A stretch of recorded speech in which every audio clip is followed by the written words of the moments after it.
오늘 성경에서 나타나는 이 사람들도 역시 마찬가지. 별 뾰족한 대안이 없는 거예요. 이 사람들은 어떤 사람들이죠? 레위기 26장, 27장은 하나님께서 우리를 거룩하고 성별된 백성으로 삼으신다는 표징으로 제사 예법, 정결 예법 이런 거를 우리에게 제시하셨어요. 그런데 그 마지막에 하나님은 그냥 뜬구름 잡는 이상적인 얘기만 하시는 분이 아니고 아주 현실적인 분이시거든요. 우리의 삶에 나의 호흡보다도 더 가까이 계신 분이 하나님이시기 때문에 그분이 우리의 현실을 보듬어 주시는 거죠. 그래서 오늘도 이 현실을 보듬어 주시는 하나님이 대안을 제시하는 거예요. 그러면 이 사람들이 맞이한 현실이 뭐였을까요?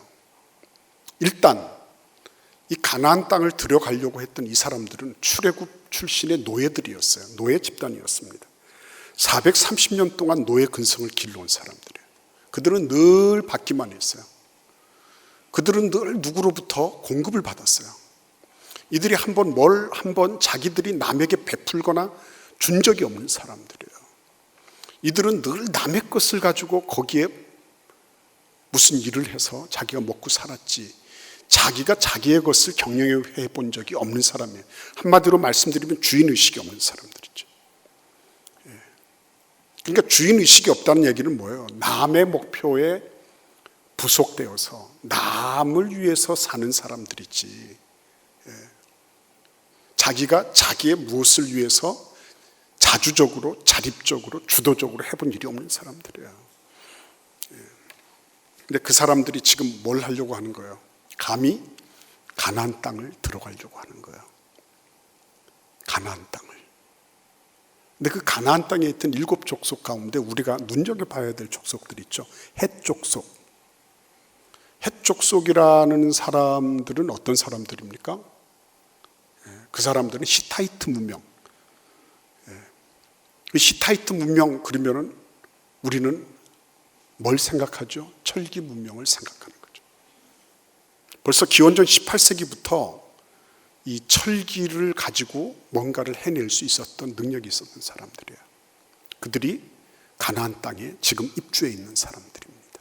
그리고 철기 문명을 받아들인 사람들이 블레셋 같은 사람들이었어요. 그러니까 여러분 가만히 보면 이런 사람들 그리고 가나안 왕 야빈 같은 사람은 철병거 900승을 가지고 있었다 그랬거든요. 6.25 때 우리가 밀려나간 이유가 어디에 있죠? 탱크였잖아요. 근데 그때 당시에 철병거 900대라고 하는 거는 탱크 900대를 가진 것과 마찬가지예요. 그 탱크 부대를 900대나 가지고 있는 그런 가나안 족속들을 드보라 선지자와 바락 장군이 맞서야 되는 거죠. 그러니까 여러분 이런 일들을 생각을 해보면 이거 뭘 하자는 거야 도대체. 말이 안 되는 거지. 그죠? 말이 안 되는 거 아닙니까? 우리가 지금 직면하고 있는 것들이 신남론만 그런 게 아니죠. 우리의 미래를 볼 때도 결코 만만치 않은 그런 미래가 기다리고 있죠. 벌써 드러나 있는 게 뭡니까? 일단은 4차 산업혁명 가운데 우리는 들어와 있어요. 우리가 인정하든지 인정하지 않든지. 여러분과 저는 4차 산업혁명이라고 하는 지금까지 인류가 경험해보지 못했던 어마어마한 변혁의 그 소용돌이 속으로 들어와 있어요. 이미. 우리는 그거를 빨리 쉽게 캐치하지 못할 뿐이에요. 그러나 우리는 그걸 벌써 알고 있죠. AI 같은 거. 인조지능, 인조지능, AI 로봇가 벌써 등장했잖아요. 그것들이 말만 하고 답만 하는 게 아니죠. 이제는 AI가 느끼는 것까지 시작을 했죠. 그것뿐입니까, 여러분? 사물과 사물을 연결했죠. 인터넷과 인터넷을, 그죠? 그런데 인터넷과 인간이 연결됐죠. 그리고 사물과 인간이 연결되죠. 그래서 초연결 시대가 되죠. 이제는 모든 것들이 다 연결되는 초연결 시대로 나아가는 거예요. 근데 희한하게도 그러면 그럴수록 인간은 더 소외되는 겁니다. 물질 문명은 급속하게 발전되는데 거기에 비해서 인간 문명은 점점 더 낙후되는 거예요. 그것뿐이 아니죠. 모든 것들이 점점 초소형화됐죠. 그래서 나노 뭐 이렇게 얘기를 했다가 이제는 피코급으로 나아가고 있어요.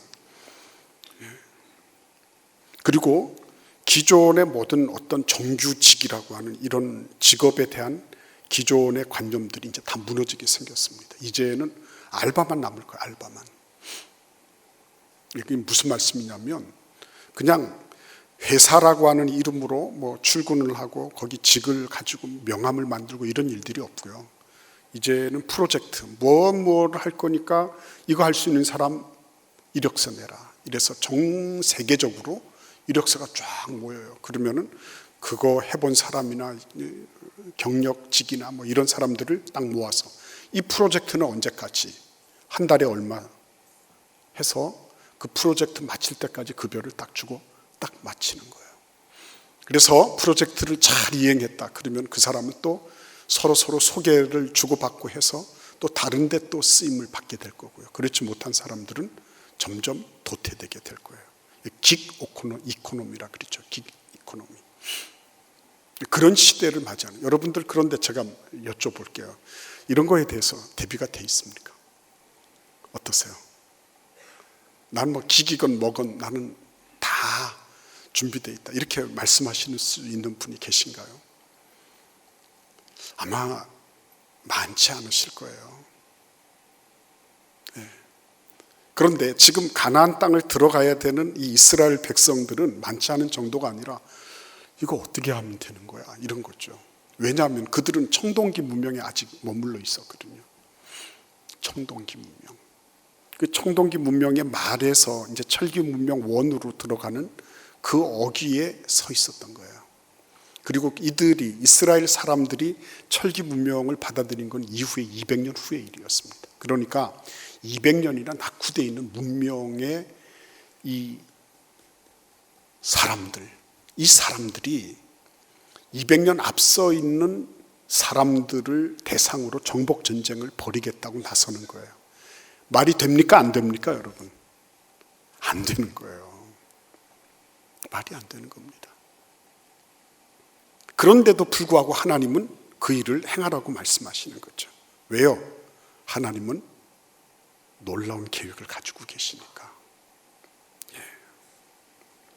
미래에 대한 대책을 우리는 가지지를 못해요. 그런데 하나님은 이렇게 말씀하고 계십니다. 우리 오늘 3절을 읽어볼까요? 너희가 내 규례와 계명을 준행하면 4절 내가 너희에게 철 따라 비를 주리니 땅은 그 산물을 내고 밭의 나무는 열매를 맺으리라. 비를 내려서 소출이 있게 하겠다. 이렇게 약속하셨어요. 자연의 모든 부분들을 내가 책임져 주겠다 하셨어요. 그래요. 좋습니다. 근데 그 다음입니다. 6절을 보시겠습니까? 내가 그 땅에 평화를 줄 것인즉 너희가 누울 때 너희를 두렵게 할 자가 없을 것이며 내가 사나운 짐승을 그 땅에서 제할 것이요 칼이 너희의 땅에 두루 행하지 아니할 것이며 7절 너희의 원수들을 쫓으리니 그들이 너희 앞에서 칼에 엎드러질 것이라. 안전을 보장하고 계세요. 그죠? 안전을 보장하고 계십니다. 그러니까 이 얘기는 무슨 얘기입니까? 미래는 우리에게 달려있지 않다는 거예요. 우리가 손 놓고 가만히 있으라는 말씀 아닙니다. 우리가 앞으로 보겠지만. 그러나 미래는 누가 책임지신다고요? 하나님이 책임지시는 거예요. 여러분들의 자녀들이나 여러분의 사업이나 여러분이 지금 직장의 문제나 결혼의 문제나 어떤 문제든지 간에 이 문제는 누구 손에 달려있는 거예요? 하나님이 행하시는 거예요. 내가 자연을 다 손봐서 너희들에게 소출이 있게 하겠다. 너희들이 배불리 먹게 하겠다. 먹는 것 문제로 힘들이지 않게 하겠다. 하나님 그 말씀하시고요. 또 하나는 너희들을 평안하게, 너희들이 안전하게 너희들의 목숨을 보장해 주겠다. 이렇게 말씀하시는 거예요. 그런데 이 와중에 우리가 눈을 크게 뜨고 봐야 될 한 말씀이 있는데 그 말씀이 뭡니까? 바로 8절 말씀이에요. 같이 읽어보겠습니다. 또 너희 다섯이 백을 쫓고 너희 백이 만을 쫓으리니 너희 대적들이 너희 앞에서 칼에 엎드러질 것이며 이렇게 말씀하십니다. 너희 다섯이 백을 쫓고 너희 백이 만을 쫓을 것이다. 이 말씀은 무엇을 의미할까요? 무엇을 의미할까요? 네, 그렇죠. 적더라도 적은 숫자라도 큰 숫자를 이기게 하시겠다라고 말씀하시는 거예요. 그런데 우리가 궁금한 게 이거지 않습니까? 왜 그냥 쉽게 너희들 적은 무리라 할지라도 내가 많은 대적들을 다 이기게 하겠다 이렇게 말씀하시면 되는데 꼭꼭 찍어서 다섯이 백을 쫓고 백이 만을 쫓는다라고 이렇게 말씀하실까요? 답을 아시는 분 손 들어보세요. 손 내리세요. 예. 손을 안 드실 것 같아서 빨리 내리라 그랬어요. 예. 왜 그냥 너희들 적은 무리라 할지라도 큰 무리를 다 이기게 하겠다 이렇게 말씀하시면 될 텐데 왜 너희 다섯이 백을 쫓고 백이 만을 쫓을 것이라고 굳이 그렇게 숫자를 말씀하시는지 이유가 뭘까 하는 거죠. 여기에서 우리가 기억해야 될 게 있습니다. 오늘 이 너희 다섯이 백을 쫓고 백이 만을 쫓는다 이 말씀은 그냥 단순하게 작은 무리로서 큰 대적을 너희들이 이기게 할 것이다 라고 말씀하시는 게 아니에요. 다섯씩 조직이라는 거죠. 다섯씩. 왜? 하나님은 조직하시는 분이에요. 창세로부터 시작하여서 조직하시는 분이에요. 남자 혼자만 두지 않으셨어요. 여자를 붙여서 가정을 이루게 하셨습니다. 두 사람만 있도록 하지 않으셨어요. 생육하고 번성하여 어떻게 하라? 땅에 충만하라. 가족을 이루시고요. 그 가족들이 가문을 이루게 하시고 그 가문이 지파를 이루게 하시고 그 지파들이 모여서 나라를 이루게 하신 분입니다. 작지만 그러나 조직해라는 거예요. 조직해라. 우리 하나님은 어떤 하나님이시죠? 성삼위 일체 되신 하나님. 위격이 각각 다른 성부, 성자, 성령 세 분 하나님이 계신데 이 하나님이 어떻게 해요? 소그룹으로 움직이신 거예요. 그게 우리의 모습입니다. 네. 결코 하나님이 전지전능하시기 때문에 나 혼자 모든 것을 다 한다 이렇게 하지 않으셨어요. 그 하나님께서 그의 아들을 보내시고 그의 아들이 십자가에 달려 죽으신 이후에 이 놀라운 복음을 온 땅에 전하기 위해서 성령님을 보내신, 그래서 성부, 성자, 성령 하나님께서 한 모둠이 되셔서 한 그룹을 이루셔서 행하신 일이 오늘날 우리가 구원받은 교회의 모습인 거예요. 네. 여러분, 오늘 이 말씀 속에서 우리는 왜 그러면 하나님이 이런 조직을 자꾸 말씀하실까? 그죠? 왜 자꾸 조직을 말씀하실까? 우리는 생각지 않을 수 없습니다. 언뜻 보면 이런 조직을 얘기할 것 같으면 아유 그건 뭐 대여섯 모여서 뭐라 할 거야 이렇게 생각하잖아요. 그죠? 예. 그런데 이런 조직을 얘기를 하려고 하면 반드시 뭐가 있어요? 예. 조직에 대한 어떤 부분을 말을 하려고 하면 꼭 거기에는 부정적인 어떤 요소들이 있단 말이죠. 왜? 지금까지 안 해봤기 때문에. 안 돼. 옆에서 열과 성을 다해서 안 된다고 말씀하시는 분들이 꼭 있어요. 예, 그런 분들은 보면 막 도시락이라도 싸들고 다닐 기세예요.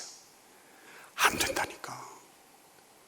그거 소그룹 해가지고 안 된다니까. 그거 안 돼요. 안 돼. 그거 봐, 안 되잖아. 이렇게 말씀하시는 분들이 꼭 있어요. 그런 분들은 하나님께 여쭤봐야 돼요. 하나님, 왜 하나님은 제자들을 12명 데리고 다니시도록 하셨죠? 예수님이? 여쭤보셔야 돼요. 그거 그냥 내버려 두지 마시고 여쭤보세요. 아니 뭐 좀 예수님 같으면 일개 군단 정도는 쫙 거느리고 다니셔야지. 그런 사람들이 모였는데도 또 다 보내시고, 그리고 딸랑 12명 남기시고, 어떤 때는 보면 3명하고 다니시고, 어떤 때 보면 70명을 보내시고, 대규모로 일하신 적이 별로 없으신 분이에요, 예수님은. 그분이 모으시려고 하면 얼마든지 모으셨겠죠. 그런데 예수님은 그렇게 하지 않으셨어요. 예수님, 제가 볼 때는 소그룹은 안 된다고 보는데 왜 예수님은 그렇게 하셨나요? 물어보셔요. 네. 그 아이가 물고기 2마리, 떡 5개 이렇게 예수께 바치잖아요. 그런데 그렇게 바칠 때도 예수님은 뭐라고 말씀하세요? 50명씩 따로 앉히라 그러시잖아요. 이유는 어디에 있어요? 5,000명이 먹고 남았는데 5,000명이 그냥 무질서하게 막 달려들면 아마 거기에서 어떤 일들이 발생했을지 몰라요. 어떤 사고가 났을지 몰라요. 근데 예수님은 그런 부분들을 딱 50개씩 나눴죠. 5,000명만 있었다 그러면 5,000명이 남았지만은 5,000명을 먹고 남겼다 그랬지만요. 딱 해도 50명씩 100개 그룹으로 탁탁탁탁탁 나누신 거예요. 그러니까 이런 일들을 보면 이게 소그룹이라는 게 이게 어느 날 갑자기 나온 게 아니구나. 이거는 하나님의 창조 원리구나. 이거는 교회가 나아가는 방향이구나. 이거 알 필요가 있는 거죠. 예. 그러니까 여러분 이번에도 추석에 우리가 함께 모일 텐데 이렇게 모이게 되면 그 작은 소그룹이잖아요. 예. 그 소그룹은 어마어마한 힘이 있는 거예요. 굳이 말씀을 안 드려도 말 한 마리가 뭐 4톤씩 4톤 끄는데 뭐 2마리가 끌게 되면 뭐 22톤을 끈다 뭐 이런 얘기도 있잖아요. 그죠?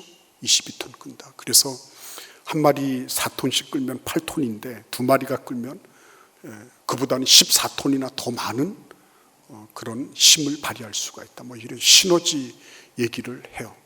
그러나 여러분 시너지 이상입니다. 이 5명이 뭉치면 여기 보니까 100명을 쫓는다 그랬어요. 가나안 일족들 100명을 쫓아낼 것이다 그랬습니다. 자기보다 20배나 많은 대적을 이겨낼 것이다 그랬어요. 그리고 이 100명을 쫓아낸 경험이 있는 이 20개의 그룹, 이 100명은요 어떤 사람들이에요? 이 사람들은 10,000명을 쫓아낼 수 있어요. 100배를 더할 수 있어요. 100배를. 어마어마한 거죠. 그러니까 여러분 마태복음 18장 20절에서 뭐라고 말씀하세요? 2-3 내 이름으로 모인 곳에는 나도 너희들 중에 있느니라.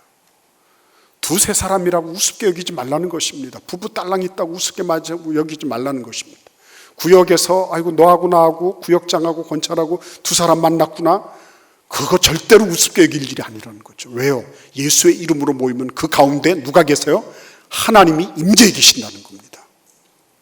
우리 가족 몇 명 안 되는데 아유 우리가 뭐 가정 예배 들어봐야 뭐 하겠나. 절대 그렇게 생각하지 마시라는 거예요. 나는 단독 가구인데 왜 단독 가구가 뭐가 문제가 있어요? 단독 가구끼리 모이면 되지. 그러면 2-3 사람만 모여도 그 가운데 하나님이 함께 하시는데. 그렇죠? 그래서 여러분 이런 가족들이 모이는 이런 소그룹의 기회를 그냥 내버려두지 마십시다. 아, 그 가운데 우리 하나님이 계시구나. 그렇죠? 하나님은 이 작은 무리를 통해서 의도하시는 바가 있죠. 뭘 의도하시죠? 네. 하나님을 의지하도록 하시는 거예요. 오늘 3절 말씀을 보십시오. 너희가 내 규례와 계명을 준행하면, 내 규례와 계명을 준행하면, 내 규례와 계명을 따라 행하면 이런 뜻이거든요. 그걸 그렇게 순종하면 너희들이 비록 적은 무리라 할지라도 결코 주눅들지 마라. 저들이 아무리 대단한 것처럼 보여도 그거 주눅들지 마라. 그거 기죽지 마라. 너희들의 현재 상태 때문에 가나안 일족들에 대해서 너희들이 미리 꼬리를 내리고 그리고 항복할 태세 가질 필요가 없다 말씀하시는 거예요. 얼마나 우리 하나님은요 너희들과 나와의 관계 이 부분에 대해서 관심이 가는 거예요. 소그룹이 해야 될 일 가운데 하나가 뭐냐면 하나님과의 관계를 명확하게 하는 거예요. 그래서 하나님 더 많이 의지하는 거예요. 하나님 내가 이때는 무엇을 해야 되겠습니까? 6.25 때에 유엔 안전보장이사회가 있죠. 상임이사국이 있고 비상임이사국이 있고. 근데 상임이사국 5개 나라 가운데 소련이 그때 6.25가 터질 그 즈음에 이 안전보장 이사회, 상임이사회를 나오지 않았어요. 왜냐니까 아니 장개석이는 대만으로 도망갔는데 지금 모택동이가 중국 대륙을 장악하고 있다. 그런데 어떻게 대만이 지금 타이완이죠. 타이완이 어떻게 이 안전보장이사회 상임이사국이 되냐. 소련이 뭘 얘기하면 모택동이를 오기까지, 모택동이를 부를 때까지 우리는 절대로 상임이사국 안 나간다 이랬어요. 그 와중에 6.25가 터진 겁니다. 그래서 미국이 지금 불참한 소련은 그게 기권인 줄 알고 우리끼리 합시다 해가지고서 우리나라의 16개국 유엔 연합군을 보내게 된 배경이 됐다는 거예요. 그런데 훗날에 그 소련이 이제 개방이 되고 비밀 문서들이 다 이게 공개가 됐어요. 근데 그때 무슨 내막이 있었냐면 스탈린이 주 유엔 소련 대사에게 밀령을 내렸다는 거죠. 가지 말라고. 가지 마라. 거기 가지 말고 그냥 모르는 척 해라고요. 왜? 자기들은 미국이 이 한반도에서 피를 흘리고 있을 때 이 동유럽을 도모하려고, 동유럽을 자기들 걸로 하기 위해서 미국이 그쪽으로만 피를 흘리고 거기에 전쟁에 뭐 여러 가지 비용이나 물자들을 쓰게 만들고 자기들은 이렇게 하려고 진짜 그랬어요.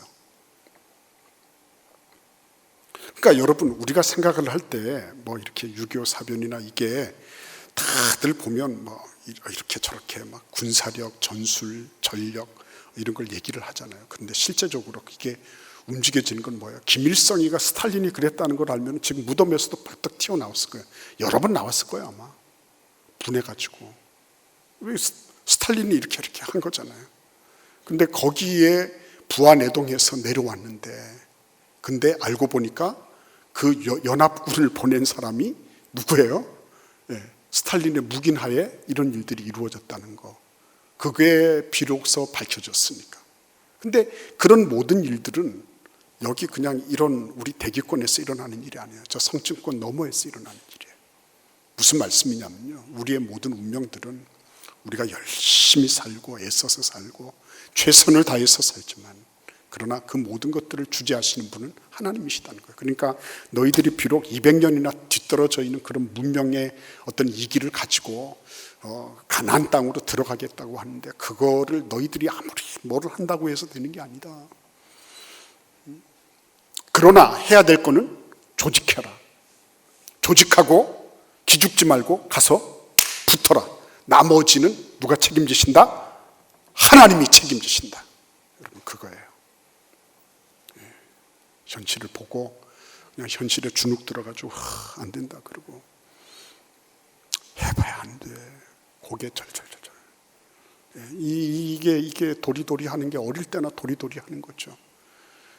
근데 뭐 무조건 자기가 봐서 안 되는 안 된다고 생각하고 실제 모든 것들은 하나님께서 다 주장하시는 건데 그렇죠? 오늘 이 말씀 속에서 우리 하나님이 은혜 가운데 이번 추석에도 진짜 역사는 작은 무리에서 시작을 했어요. 그 작은 무리, 나 한 사람 너 한 사람 작은 무리 속에서 위대한 역사를 꽃피우는 그런 은혜와 축복이 있기를 기원합니다.